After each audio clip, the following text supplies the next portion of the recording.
Paano nalaman kung bigla kang tinawag ng propesor mo? Wala kang sagot. Lahat ng tao nakatingin sa'yo. Gusto mong lamunin ka na lang ng upuan, pero sa loob-loob mo iniisip mo, bakit ako? Bakit hindi yung katabi ko? O yung laging maingay sa likod? Ang totoo, may paraan para hindi matawag. At hindi ito hula, hindi ito swerte. Ito ay isang kombinasyon ng mga kilos, ugali, at manipulasyon na pwedeng gawin ng kahit sinong estudyante. Ang tawag dito, dark psychology. Hindi ito tungkol sa pagiging masama. Ito ay tungkol sa kung paano gumagana ang utak ng tao, lalo na ang utak ng isang guro na nasa harap ng 30 estudyante at kailangan pumili ng isa. At kung alam mo ang pattern, kaya mong umiwas.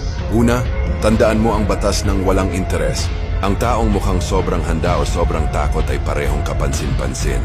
Kapag mukhang gusto mong sagutin ang tanong, or obvious na gusto mong umiwas, ikaw ang napapansin. Kaya ang diskarte, huwag masyadong alerto pero huwag ring mukhang guilty. Dapat kalmado lang, parang wala lang. Tahimik pero hindi kabado. Nakatingin pero hindi tutok. Nagsusulat pero hindi sobrang busy. Sa mata ng propesor, mukha kang average. At ang average, hindi target. Pangalawa, gumamit ng distraction. Kung ayaw mong ikaw ang mapansin, siguraduhin mong may ibang mukhang mas handa o mas active kaysa sayo. Pwedeng sa simpleng tingin sa katabi o pagbubulong ng sagot. Kahit kunwaring may inaabot ka sa kanya. Subtle lang. Sa subconscious ng teacher, may interaction, may energy. At kung saan may energy, doon sila tumitingin. Hindi sa'yo, sa kanila. Pangatlo, maging gray rock. Maging boring. Ang mga taong hindi tinatawag ay kadalasang yung walang dating, walang impression, walang aura ng recitation. Hindi ito tungkol sa itsura, kundi sa presence. Ang mga propesor, lalo na kapag pagod, hindi na iniisa-isa kung sino ang tatawagin. Ang hinahanap nila kung sino ang nandyan at sino ang napapansin.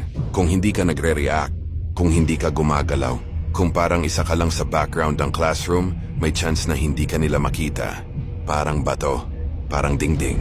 May mga kaklase ka bang laging nandoon pero parang hindi mo sila naririnig? Hindi sila madalas matawag, hindi sila napapansin. Hindi dahil wala silang alam, kundi dahil marunong silang magtago. Hindi sa likod ng upuan, kundi sa likod ng perception.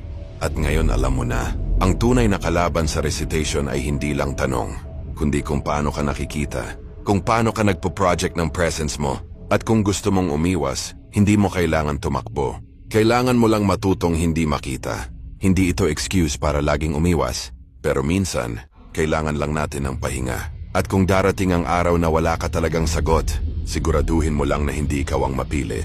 Dahil sa classroom, ang pinakamalakas hindi lang yung may alam, minsan ang pinakamatalino ay yung